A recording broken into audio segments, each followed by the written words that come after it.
فلا هادي له ونشهد أن لا إله إلا الله وحده لا شريك له ونشهد أن سيدنا وسندنا ونبينا ومولانا محمدا عبده ورسوله صلى الله تعالى عليه وعلى آله وأصحابه أجمعين.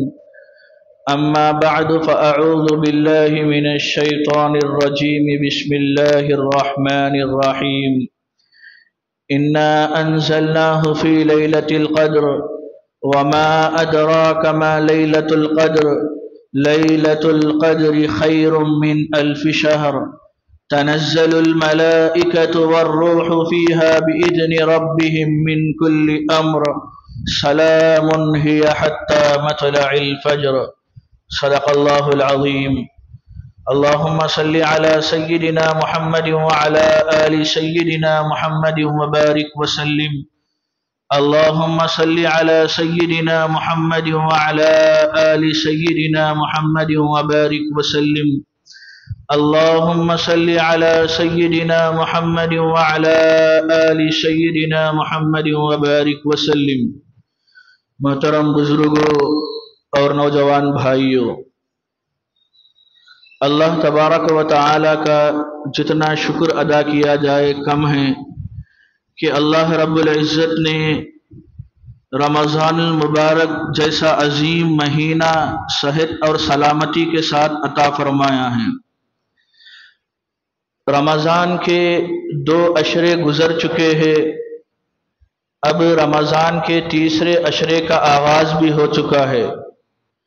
یوں تو رمضان کا سارا مہینہ ہی احترام والا مہینہ، عظمت والا مہینہ، لیکن رمضان المبارک کے جو آخری 10 دن ہیں، رمضان کا جو آخری عشرہ ہے، گویا یوں سمجھ لیجئے کہ یہ سارے رمضان کا خلاصہ ہے، سارے رمضان کا نچوڑ ہے، سارے رمضان کا عطر ہے. اللہ رب العزت نے اس آخری عشرے کو جو اہمیت عطا فرمائی ہے، جو عظمت عطا فرمائی ہے، کئی اعتبارات سے اللہ رب العزت نے اس آخری عشرے کو فضیلت عطا فرمائی ہے. میرے بھائیوں، اللہ کے نبی سرکار دو عالم صلی اللہ علیہ وآلہ وسلم نے رمضان کو 3 عشروں میں تقسیم کیا اور 3 عشروں کی خصوصیت کو بھی بیان فرمایا. پہلے عشرے کے بارے میں فرمایا اولہ رحمہ، کہ اس کا پہلا عشرہ رحمت والا عشرہ ہے، اللہ رب العزت کی طرف سے رحمتوں کا نزول ہوتا ہے. دوسرے عشرے کے بارے میں فرمایا اوسطہ مغفرہ، کہ درمیانی عشرہ مغفرت والا عشرہ ہے. وآخرہ عتق من النار، آخری عشرہ جس عشرے سے ہم لوگ گزر رہے ہیں، یہ عشرہ جہنم کی آگ سے آزادی کا عشرہ ہے. اللہ رب العزت اس آخری عشرے کے اندر بے حساب لوگوں کو جہنم کی آگ سے آزادی دلاتے ہیں اور جنت کا پروانہ انہیں عطا فرماتے ہیں. میرے بھائیوں، رمضان المبارک کے آخری عشرے کے متعلق مجھے آپ حضرات کے سامنے کچھ خطاب کرنے کے لیے کہا گیا ہے. تلاش شب قدر کے متعلق سب سے پہلی بات تو یہ ذکر کرتا ہوں کہ ہمیں یہ دیکھنا چاہیے کہ رمضان کے آخری عشرے کے اندر میرے اور آپ کے آقا سید الاولین والآخرین جناب محمد الرسول اللہ صلی اللہ علیہ وآلہ وسلم کا کیا معمول تھا. حضرت عائشہ صدیقہ رضی اللہ تعالی عنہ بیان فرماتی ہے یجتہد فی العشر الاواخر ما لا یجتہد فی غیرہ. اللہ کے نبی صلی اللہ علیہ وآلہ وسلم اس آخری عشرے کے اندر جو محنت کرتے، جو عبادت کرتے، وہ اس عشرے کے علاوہ دیگر ایام میں نہیں کرتے. حالانکہ اللہ کے نبی سرکار دو عالم صلی اللہ علیہ وآلہ وسلم کا معمول سال بھر عبادت کا تھا، لیکن سیدہ عائشہ بیان فرماتی ہے کہ اللہ کے نبی سرکار دو عالم صلی اللہ علیہ وآلہ وسلم بے حساب محنت کرتے، اس آخری عشرے کے اندر اور آگے حضرات صحابہ کرام اللہ کے نبی سرکار دو عالم صلی اللہ علیہ وآلہ وسلم کا معمول اس آخری عشرے میں بیان فرماتے ہیں، اذا دخل العشر شد مئزرہ وایقظ اہلہ واحیا لیلہ۔ اللہ کے نبی سرکار دو عالم صلی اللہ علیہ وآلہ وسلم جب اس عشرے کا آخری 10 دن کا آغاز کرتے تو اللہ کے نبی سرکار دو عالم صلی اللہ علیہ وآلہ وسلم کا معمول یہ تھا کہ اللہ کے نبی اپنے تہبند کو کس لیتے تھے، اپنے تہبند کو کس لیتے تھے۔ یعنی کہ اس کا مطلب یہ ہے کہ اللہ کے نبی اب عبادت کے لیے تیار ہو جاتے تھے، عبادت میں ہی مصروف رہتے تھے۔ آگے بیان کیا گیا ہے وَأَحْيَا لَيْلَهُ، اور رات بھر عبادت کرتے، رات بھر اللہ رب العزت سے مانگتے، رات بھر اللہ رب العزت کے سامنے کھڑے ہوتے۔ آگے بیان فرمایا گیا وَأَيْقَظَ أَهْلَهُ، کہ اللہ کے نبی خود بھی عبادت کا معمول رکھتے، ساتھ میں اپنے گھر والوں کو، اپنے بچوں کو اور اپنی عورتوں کو بھی اللہ کے نبی عبادت کے لیے جگایا کرتے تھے۔ میرے بھائیوں، اس حدیث کے ذریعے سے ہمیں 3 باتوں کا علم ہو رہا ہے۔ پہلی بات تو یہ ہے کہ اللہ کے نبی سرکار دو عالم صلی اللہ علیہ وآلہ وسلم جب آخری عشرہ آتا تو اپنے تہبند کو کس رہے ہیں، یعنی کہ مکمل عبادت کے لیے تیار ہو رہے ہیں اور رات کو آباد کر رہے ہیں، اپنے پہلو کو اپنے بستر سے جدا رکھ رہے ہیں، رات کو زندہ کر رہے ہیں، رات بھر اللہ رب العزت سے لو لگا رہے ہیں، اللہ سے مانگ رہے ہیں، عبادت کے اندر مصروف ہے اور خود عبادت کے اندر مصروف نہیں ہے بلکہ اپنے ازواج مطہرات کو بھی عبادت کے لیے اٹھا رہے ہیں۔ حالانکہ سرکار دو عالم صلی اللہ علیہ وآلہ وسلم کا عام دنوں کے اندر بھی رات میں عبادت کا معمول تھا، رات میں تہجد کا معمول تھا، لیکن اللہ کے نبی اتنا آہستگی کے ساتھ اٹھتے۔ عام دنوں کے اندر جب تہجد کی نماز کے لیے رات کے وقت میں سرکار دو عالم صلی اللہ علیہ وآلہ وسلم اٹھتے تو اس انداز سے، اس خاموشی سے اٹھتے تو اللہ کے نبی کے ساتھ جو ازواج مطہرات آرام فرما رہی ہوتی ان کو تک پتہ نہیں چلتا کہ بستر سے سرکار دو عالم صلی اللہ علیہ وآلہ وسلم اٹھے ہوئے ہیں۔ اس کی کیفیت کو احادیث میں بیان کیا گیا ہے، قام رویدا وفتح الباب رویدا، اللہ کے نبی آہستگی کے ساتھ اٹھتے اور آہستگی کے ساتھ دروازہ کھولا کرتے۔ میرے بھائیوں، اس کے ذریعے سے ہمیں اس بات کا اندازہ ہو رہا ہے کہ میرے اور آپ کے آقا سرکار دو عالم صلی اللہ علیہ وآلہ وسلم کے نزدیک اس عشرے کا کتنا زیادہ اہتمام تھا۔ خود بھی اٹھ رہے ہیں اور گھر والوں کو بھی جگا رہے ہیں، یہ کہہ کر جگا رہے ہیں کہ یہ راتیں سونے کی راتیں نہیں ہیں، یہ راتیں تو عبادت کی راتیں ہیں، یہ راتیں تو اللہ رب العزت سے مانگنے کی راتیں ہیں، یہ راتیں تو اللہ کو منانے کی راتیں ہیں، یہ راتیں تو قیام کی راتیں ہیں، یہ راتیں تو نماز کی راتیں ہیں، یہ راتیں اللہ کے سامنے رونے کی راتیں ہیں، اپنی ہر ضرورت کو پوری کرنے کی راتیں ہیں۔ تو میرے بھائیوں، اللہ کے نبی سرکار دو عالم صلی اللہ علیہ وآلہ وسلم کے معمول کو ہم اپنی زندگی میں لانے کی کوشش کریں، اور جیسا کہ اب آخری عشرے کا آغاز ہو چکا ہے، آج پہلی طاق رات ہے، پہلی طاق رات سے ہی ہم عبادت کے اندر مصروف ہو جائے، اللہ رب العزت سے مانگنے کے اندر مصروف ہو جائے، اللہ رب العزت سے لو لگانے کے اندر مصروف ہو جائے۔ یہ آخری عشرے کا اتنا اہتمام کیوں ہو رہا ہے؟ کیا وجہ ہے کہ آخری عشرے میں سرکار جاگ رہے ہیں اور جگا رہے ہیں؟ میرے بھائیوں، وجہ یہ ہے کہ اللہ رب العزت نے آخری عشرے کی طاق راتوں کے اندر شب قدر کو چھپا دیا ہے، شب قدر کو مخفی رکھ دیا ہے۔ طاق راتیں 21ویں رات ہے، 23ویں رات ہے، 25ویں رات ہے، 27ویں رات ہے اور 29ویں رات ہے۔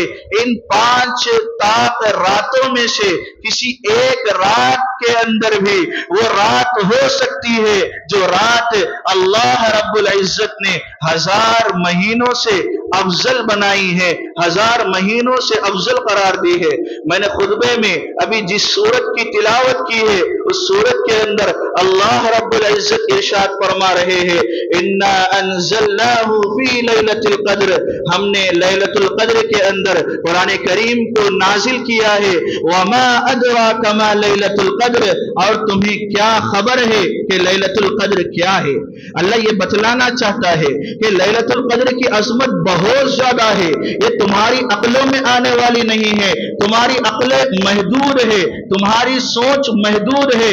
اللہ یہ کہہ رہے ہیں کہ تمہیں کیا خبر لیلۃ القدر کیا ہے؟ آگے خود اللہ فرما رہے ہیں لیلۃ القدر خیر من الف شہر، بس اتنا بتلا دیتے ہیں کہ لیلۃ القدر 1000 مہینوں سے افضل رات ہے، 1000 مہینوں سے بہتر رات ہے۔ یعنی کہ اگر کوئی بندہ اس ایک رات کے اندر طاق راتوں میں سے کسی بھی ایک رات میں شب قدر کو پا لیتا ہے، شب قدر کو حاصل کر لیتا ہے، گویا میرے بھائیوں وہ بندہ 1000 مہینوں عبادت کرنے کے برابر ثواب اپنے نامہ اعمال میں لکھوا لیتا ہے۔ کتنی بڑی فضیلت کی بات ہے، کتنی بڑی اہمیت کی بات ہے۔ تقریباً 83 سال بنتے ہیں، یعنی 1000 مہینے اگر کوئی عبادت کرے گا تو گویا 83 سال تک لگاتار عبادت کر رہا ہے، اللہ رب العزت سے مانگ رہا ہے، تو اس کے نامہ اعمال کے اندر جتنا ثواب لکھا جاتا ہے اس بندے کے نامہ اعمال کے اندر بھی اتنا ثواب لکھا جاتا ہے جو طاق راتوں کا اہتمام کرتا ہے اور شب قدر کو پا لیتا ہے، شب قدر کو حاصل کر لیتا ہے۔ میرے بھائیوں عام طور پر ہمارے پاس معمول یہ ہے، ہمارے پاس یہ رواج چلا آ رہا ہے کہ لوگ 27ویں رات میں یہ سمجھتے ہیں کہ 27ویں رات کے اندر شب قدر ہے، حالانکہ کسی حدیث کے اندر، قرآن کریم کی کسی آیت کے اندر یہ صراحت نہیں ملتی، اس بات کی وضاحت نہیں ملتی کہ اللہ رب العزت نے شب قدر کو 27ویں رات کے اندر رکھ دیا ہو۔ لیکن لوگوں کا عجیب معاملہ ہے، لوگ 27ویں شب کے اندر نہا دھو کر نئے کپڑے پہن کر اس سوچ کے ساتھ آتے ہیں کہ آج شب قدر ہے، لیکن میرے بھائیوں انہیں پتا نہیں ہوتا کہ اللہ رب العزت نے شب قدر کو 5 راتوں میں چھپا دیا ہے۔ آپ 27ویں رات کا اہتمام کر رہے ہیں، ہو سکتا ہے کہ 21 میں شب قدر ہو چکی ہو سکتا ہے 23 میں شب قدر ہو چکی ہو سکتا ہے 25 کی رات میں شب قدر ہو چکی ہو۔ میرے بھائیوں تھوڑی سی وضاحت شب قدر کے متعلق آپ حضرات کے سامنے کرتا ہوں۔ اللہ کے نبی سرکار دو عالم صلی اللہ علیہ وآلہ وسلم حضرات صحابہ کرام کے مجمع سے خطاب کر رہے ہیں اور ان سے یہ کہہ رہے ہیں، پہلے زمانے کے نبیوں کی عمروں کے بارے میں بیان کیا جا رہا ہے، پہلے زمانے کے عبادت گزاروں کے بارے میں اللہ کے نبی بیان فرما رہے ہیں، بنی اسرائیل کے لوگوں کا تذکرہ کر رہے ہیں اور اللہ کے نبی فرما رہے ہیں کہ ان کو اتنے 1000 سال عمر ملے، ان کو اتنے 100 سال عمر ملے۔ کسی کا ذکر کر رہے ہیں کہ فلاں بنی اسرائیل کا ایک شخص تھا جو 80 سال تک اللہ کے راستے میں جہاد کرتا رہا۔ میرے بھائیوں ہمیں قرآن کریم کے ذریعے سے معلوم ہوتا ہے کہ پچھلی امتوں کی عمر بہت زیادہ تھی۔ حضرت نوح علی نبی جنا علیہ السلام کے بارے میں قرآن کریم کہتا ہے فَلَبِثَ فِيهِمْ أَلْفَ سَنَةٍ إِلَّا 50 عاما، حضرت نوح علیہ السلام 950 سال تک زندہ رہے۔ جب حضرات صحابہ کرام کے سامنے اللہ کے نبی نے یہ تذکرہ کیا اور یہ بتلایا کہ فلاں لوگوں کی عمریں اتنی ہوا کرتی تھی، حضرات صحابہ کرام کے دلوں میں ایک آرزو پیدا ہوئی، ایک تمنا پیدا ہوئی اور وہ تمنا کا اظہار خود سرکار دو عالم صلی اللہ علیہ وآلہ وسلم سے کر دیا کہ اے اللہ کے نبی کاش ہماری بھی عمریں اتنی ہوتی، ہماری بھی عمریں اتنی 100